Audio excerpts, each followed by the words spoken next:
Hi, everybody. it's Valerie and Kelly. And this is The One with the Podcast.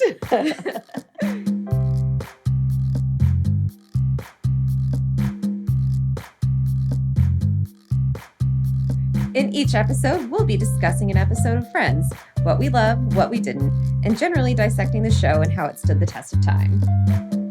We believe that it's important to discuss and critique things that we love because society doesn't really encourage people to critically reflect on things that are near and dear to our hearts. Welcome back, everybody. This is episode 3 of Friends, the one with the thumb. Such a silly name. Right? And let's just dive right on in. Yeah. So here we see Phoebe in an awesome, I love their like mid-90s dress. With the buttons down the front. Yeah. And the overalls. And the overalls. And so much denim. Rachel before wears a denim vest. Oh, before it was chambray and it was just denim. Oh, okay. This is the scene about dating language. Mm-hmm. This I find, as somebody who is actively dating, like kind of scary. And I realize that it's always been a thing. But I'm curious to know how you feel about it as somebody who is married. Like, is this something that you experienced in your dating life? I did my fair share of dating. And really the thing, I think there's some of them that are right. So I think there's one of them that is right. We should see other people. We should see other people. Ha ha! I already am. Right. Yeah, exactly. The thing I hate is the like seething toxic masculinity from Chandler's thing, which is kind of like a precursor to the friend zone, because we didn't have language around the friend zone at this point in the 90s, I don't think. And he says, "Oh, like."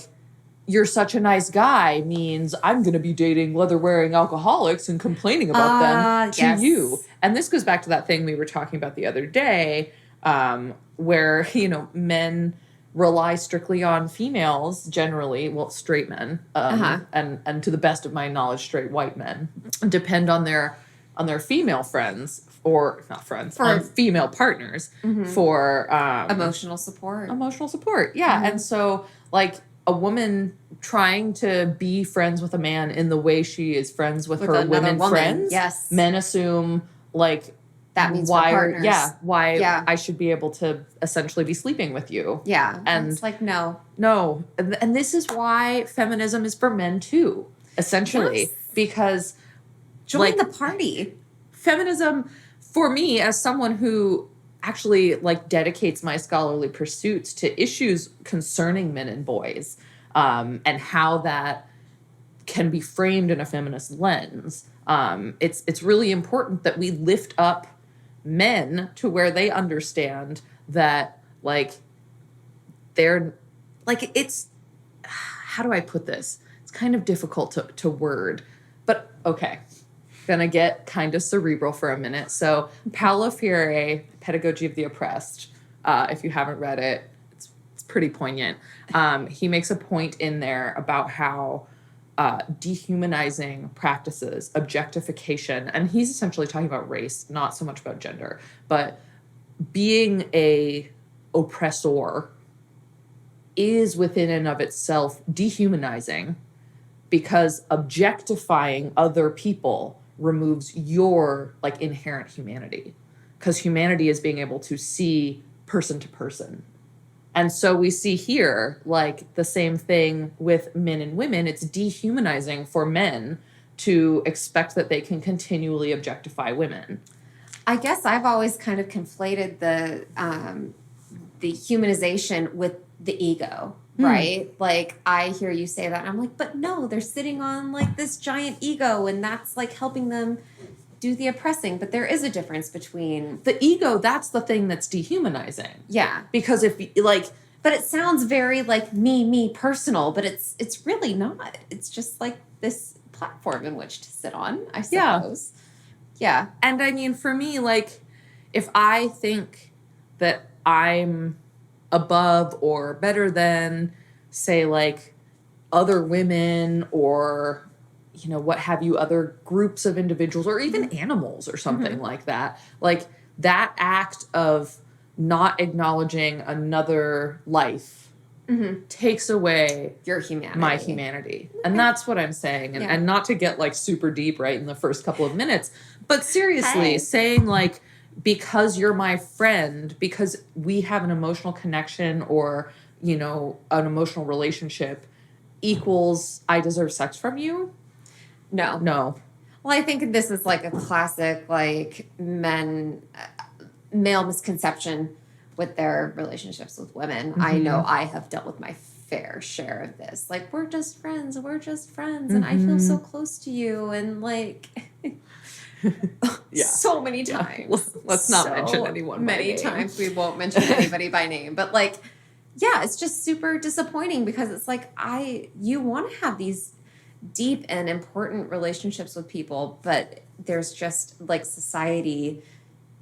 And it happens in reverse too, where I at least now have like one or two men in my life who, because they were so like actively interested in being friends with me, I became like wary, like, or like, what do you really what want? do you want from me? Why are you spending so much time with me? Yeah, why do you care about my feelings? How horrible is that? Right. Like, you know, and it's why are you listening to what I'm saying? Shitty place to be in. Yeah.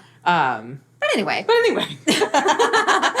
we digress. I know, we don't really. I mean, that's what this is about. Oh, but then we get to talk about Chi-Chi and the farm. Oh, see, my parents never like did this to me. Neither did mine. My parents never told me to my parents that the dog went off to live wherever. They were like, the dog died. Like, we went to the vet and he was sick, and you know, we really did the right thing. Yeah. And and like having, you know, one of my other very close friends who's a veterinarian now, and like talking to her about kind of the humane nature of like ending a living thing's suffering. I mean, as a dog mom, and you are like a cat mom. Yes, I haven't talked about this yet, but I am the happy mother of 4 lovely kitties. You are mother of kitties. Like, that is what you do. I just have the one. You have 4. But when I think about Flynn being in any kind of pain, any kind of discomfort, anything that I can't fix, like, it's just what I would want someone to do to me if they had that kind of power over That's me. why when Oregon passed the death with dignity law, I was all about it. It is a dignified way instead of just waiting for them to like wither away in front of you, you know? So like, yeah, it hurts. The vet story, the Chi-Chi, you know, goes to the farm thing. I mean, like, it's a great thing. But I also why can't I remember this dog? Right. Like, there's also something very important about teaching young people to deal with death. Yeah. Yeah. Totally. Death, loss, grief. Yeah. All these things that we consider like negative emotions as it's therapists. Humanizing. It's really, yeah. When I talk with people about the fact that like, yeah, there can be emotions that don't feel comfortable, but that doesn't have to make them negative emotions. Right, yeah. Like sadness, grief, pain, anger. You can't talk about happiness without talking about that. Yeah. If these things consume your life, then yeah, they're going to have a negative effect on you. But generally, the reason why they consume your life is because you try to shut them out. You won't let yourself process these feelings. Wow, we're in deep on this one. Yeah. All right. Jeez. Let's keep rolling. Yeah. I think that's the first time you see the outside of the complex. I think it is. This scene here. It makes sense. It's the 3rd episode. Yeah. Oh, yes. Joey and Chandler reading lines. And then, this is the first time you see the inside of their apartment. It is. And it is bleak compared to Monica's, but also just compared to what you see even in the next season. Yeah. For them. Well, and there's all the stuff about like the, all their furniture getting stolen and like everything like that. But I think that doesn't happen until season 2. I think their furniture gets stolen like in season 3 because Joey gets the job on Days of Our Lives in season 2 and he buys You're right. a whole bunch of stuff. But I mean, this is just like everything is literally This is also the first time Chandler smoking is a thing. I read somewhere, I cannot name my source because this was years ago, But Chandler smoking is supposed to be some kind of way of the writers knowing what Matthew Perry's life was on the outside of Friends, because it's no secret that he has struggled with addiction. Oh yeah.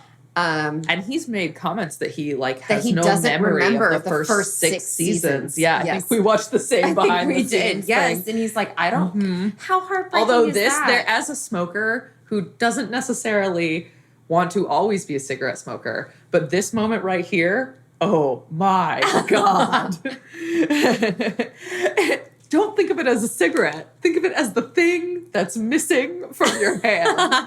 And then later on, what is it, like season, I think 8 maybe? The one with Winona Ryder, where... 7. Season 7. Oh no, it's not that though. Because Rachel was the shortcut. It's the one where whenever... Maybe it's 3... I can't remember, but What's it's the tape? with Gunther. Where he takes the drag off the cigarette. Sweet. Oh, Dark Mother. Yes. Once again, I suckle at your smoky teat. It's like, I love yes. Gunther. Okay, now we're back in the coffee shop.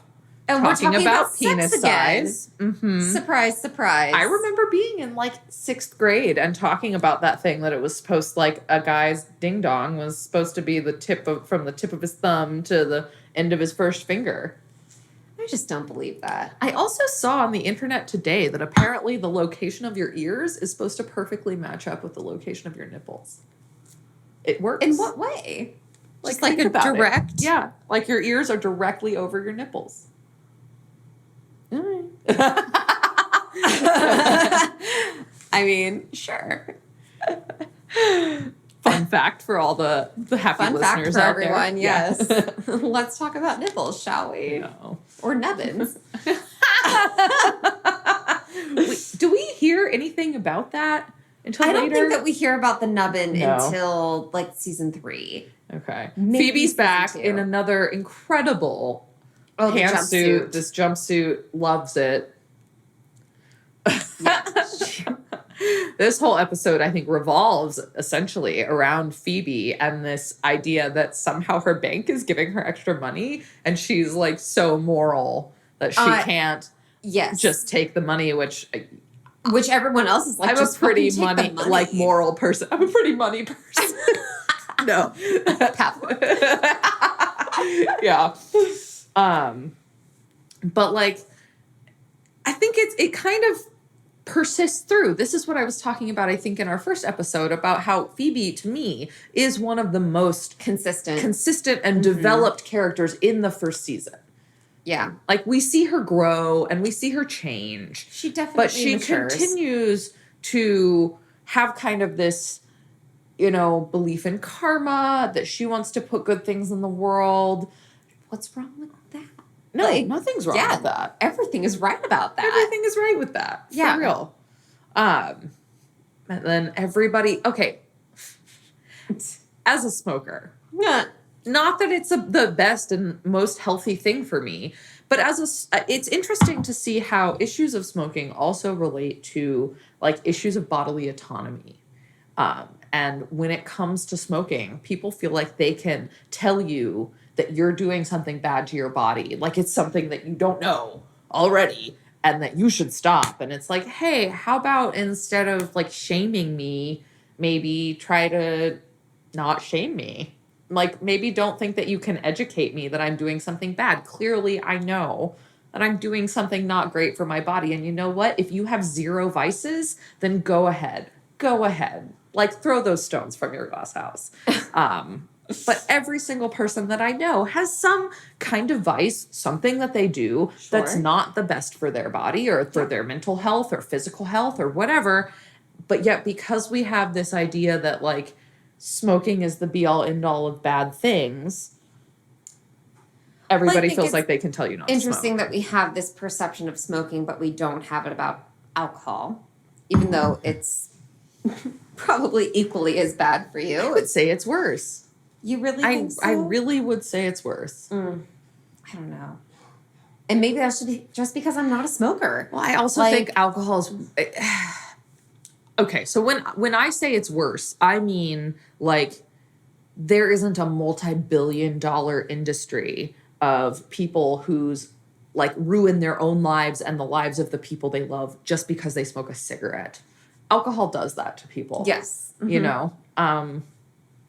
And so like there is a bit of a difference for me. And that's just me. And that's fine.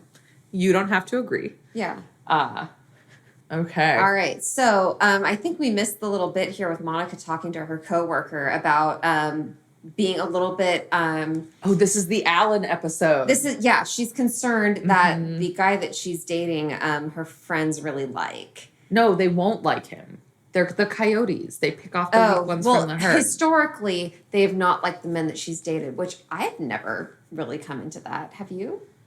Like, too afraid to introduce your boyfriend to your friends because they hate everyone that you like? Yeah, no. To me, that's, again, kind of a, like, faux problem that they've made up for this show. Yeah. Oh, what bank is this? Oh, my God. Rachel's dress, I want it so badly. I also love Monica's dress. And Phoebe's dress. Yeah, everyone was kind of on point here. The paisley on Monica's dress is amazing. Paisley on Monica's dress is amazing. Yeah. And I also have to say, as far as like the seasons go, like this is by far the one with the most dating. Oh, yeah. And I can't tell if it's like an age thing or if it's just like they realized that people didn't really care how many people they were seeing. It seems like they were able to transition to realizing that instead of having the friends like, dating other people, normal. That they needed to like work on knitting the relationships between them together. Can you imagine like it's hard for me to imagine a world without like dating apps or dating websites or anything like that. See, which they would not have had. Not at hard this for point. me at all like, to imagine that. I can't imagine going on as many dates as they do if it required like having to walk up to a stranger. Well, so this again is the idea that men are the one asking women out. Right. So like you wouldn't have to walk up to a stranger. Essentially someone would walk up to you and ask you out. Yeah, but that doesn't really happen. That's why things in TV don't really happen. Mm-hmm. Well, true, but I don't know. They just like it I feel like it becomes more realistic as the show progresses. Definitely. That they don't date as much because that is regardless of the time, like that's a hard thing to do. Oh yeah. To walk up to a stranger and ask them out. Like well, and even for a man. It's stressful for like the legwork of like engaging in getting to know someone. It's exhausting to try to get to know someone. Yeah. And that's why I think a lot of these relationships don't last very long. And we see some of this same stuff in like later shows like Sex and the City. Mm-hmm. But even in Sex and the City, the pacing is different where Samantha's the one who's having like kind of all the sex. Well, I think that in the very first episode, this is not the Sex and the City series, but like in the very first episode, Carrie talks about having sex like a man. And I think that that is Samantha's entire point as a character is to be that woman who has sex like a man. And you know, I think this comes out in the later series, but if I had to draw a similarity from Friends to Sex and the City, I would say that Phoebe is the most like Samantha. Absolutely. Because, secret affair. Yeah, there's a lot of things about Phoebe's sexuality that are hidden. And you just have to pick up on the little nuances of it. She, you know, again, secret affair. Right. And, you know, like the episode where she's dating the cop and the teacher and both actors who were on Queer as Folk, by the way. Yes.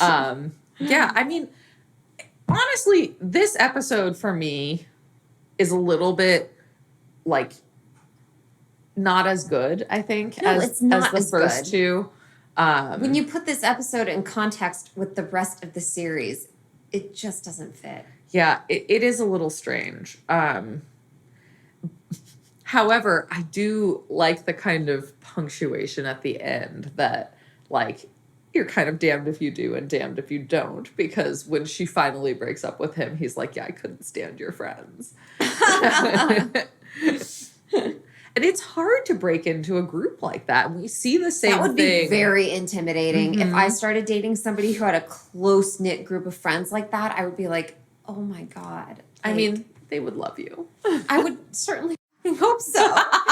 But like, I'd be really nervous about it. Mm-hmm. But we also see it with Raj in the later seasons, where you can see that he feels threatened, or later episodes. That's still season 1, right? Yeah, I think so. and he feels threatened by their closeness and uses like the tools at his disposal, which is like his intellect and his ability to like analyze and like whatever. Oh, here we are at Chandler's work. Breaking off from that, moving forward. I was going to say we never see that shot, but that's because it's Chandler's job. This is one of my favorite. I think it's so hilarious because, like, first of all, just the thing where he's like hiding a lit cigarette in his desk at work and then like trying to hide that he's smoking and he sprays the air freshener in his mouth instead of the Banaka, which like, oh my God, how dated is that little thing of Banaka? I'm going to age myself. What is Banaka? Yeah. Oh my gosh. That little like mouth spray stuff? I just thought it was like I don't know, like some kind of peppermint spray. Yeah. And it's like the brand was called Banaka. Okay. Not familiar. I honestly only know that because I think of an Ace Ventura reference. Huh. What I really love about that scene is what everything about Chandler's office has to say about the him rubber as a chicken character. Mm-hmm. The dartboard, everything, the voodoo doll. Like here we see Phoebe find the thumb.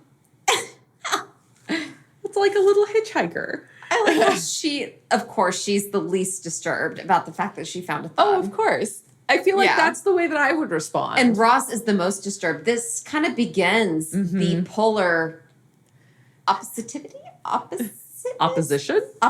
thank you, of Phoebe and Ross. And this is something that I thoroughly enjoy throughout the season, is how much of a foil they are to one another. Definitely.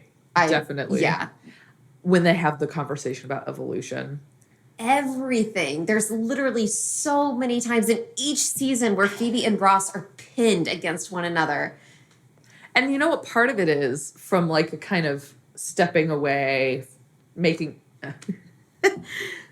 what part of it is stepping away from that is that Phoebe is kind of a postmodern thinker, essentially. She's okay that there isn't like one big T truth that exists out there. Mm-hmm. And Ross being like funneled into this, hard sciences. Yes. Is very much a modernist thinker. Mm-hmm. And so that's why they're at odds, because not only is he like just obsessed with being right, which is also modernist within and of itself. Yes. But then he also has the white privilege and the male privilege that like give you the platform for thinking that you can educate other people on your rightness. Yes. Right. Yeah. Which I get. Like, being a PhD student, I understand.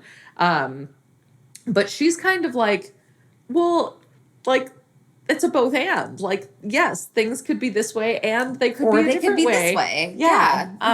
And like, why don't you just stop to even just recognize for a minute that the way you think is right may not be what fits for everyone else? Yeah. Which is something I really love about Phoebe. Yes, absolutely. I don't really know what's happening with my TV. I'm sorry. I think it might be the disc. Yeah. But. Okay, so now we're back. Yeah. Back to Monica talking with her Monica's coworker. Job. About. Which, again, it's always pleasant when you do see this television show acknowledge that people of color exist. Yeah. Because you definitely don't get a lot of that, even in the extras. Like, in the coffee shop. Whenever they're sitting around, it's pretty much just white people. It is a lot of white people. I know. I'm trying to think of, like, the people of color who have been on the show. Charlie. I'm like, and Gabrielle Union was on the show, who is amazing. Yeah. I have not read her book, but like I have read many a review on her book. I've listened to podcasts that have referenced her book, and I really just need to go out and read it. Yeah. This is Alan gets Chandler to quit smoking. Like it's that easy. Right. What the hell? Is this my disc? It's gotta be. If only he were a woman. What this scene, that scene, Yeah, and then Rachel just walks away. she's like, yeah. Yeah. But there is that whole thing of like women want to be her and guys want to be with her or whatever, like the perfect woman. Also, it's just Is like Rachel the so perfect much. woman? No, like Alan would be if he were a woman, Oh, the perfect I woman. see. There is also like it's just okay for women to like express sexual feelings about other women. It's not okay for men to feel that way about other men. Right. Because again, like masculinity kind of commodifies lesbianism. And we see that in this show. We absolutely see with it. all Season the 4. jokes about like, let's go think about your ex-wife and her lesbian lover and all this stuff. Like it's frustrating. Yeah. Because, you know, of course, men would find a way to take something that doesn't belong to them at all and piss all over it. Try to make it their own. Yes.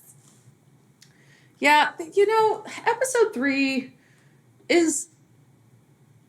it's interesting because it makes me think about the way that they're recorded, right? Was it the pilot, episode 1?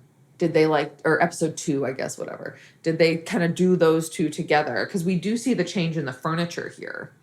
No, it's still the same like weird pink recliner.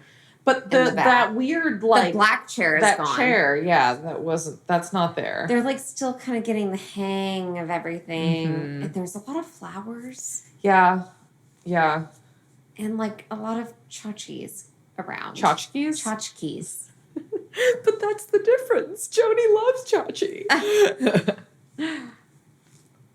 And this is like the whole Monica like breaking up with her friends because she's broken up with her boyfriend. No, they're like, they have to break Like- up with him. Right, exactly. Like breaking the news. Yeah. I don't know. I personally can't relate to this. I can't really relate to it either. Most of the time, by the time I break up with somebody, my friends are like, yes! fucking time.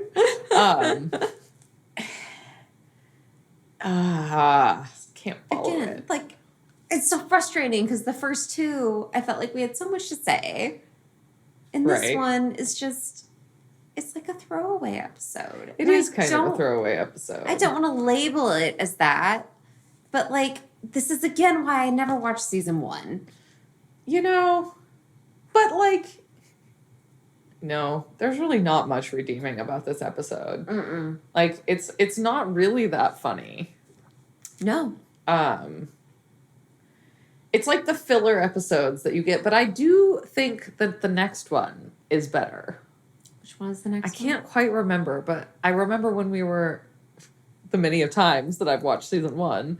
God, I totally screwing me and up. it's I have an imperfect disc Yeah. that keeps on like cutting out. We're getting blue screen every 45 seconds. Yeah. Alan hates her friends. That's the irony of the whole episode. And then it just ends. And then they're all like, And they're like eating acting like it's a cheesecake. breakup. Yeah. And it's like nobody acts like this about Kathy or about Or Charlie Janice. or Janice or anybody. who Everybody has- hates on Janice. Yeah, like anybody who's actually spent time with them. Like this is just one episode. And everyone's sad. Yeah. Even Carol, who was married to Ross, Right. didn't get this kind of reaction. So it just feels Feels kind of contrived. It feels very contrived. Yeah. Yeah. And she lies at the end and is like, oh, yeah, he's going to miss you. Yeah. And it's like, you know what? Poor Monica. Like, she doesn't need this. Yeah. And Chandler wants to go smoke again. Phoebe, yes. I would probably quit if someone was like, I'll just give you $7,000. Oh, and it's done. Oh, the one with George Stephanopoulos. That's the next one. It's so much better. We appreciate you bearing please, with us thank you for episode sticking with 3. us. If you have stuck through with us for this episode, the next one is so much better. So much better. Well, join us next time for the one with George Stephanopoulos. On the one with the podcast. Yes. Bye. Bye. Part of this, like,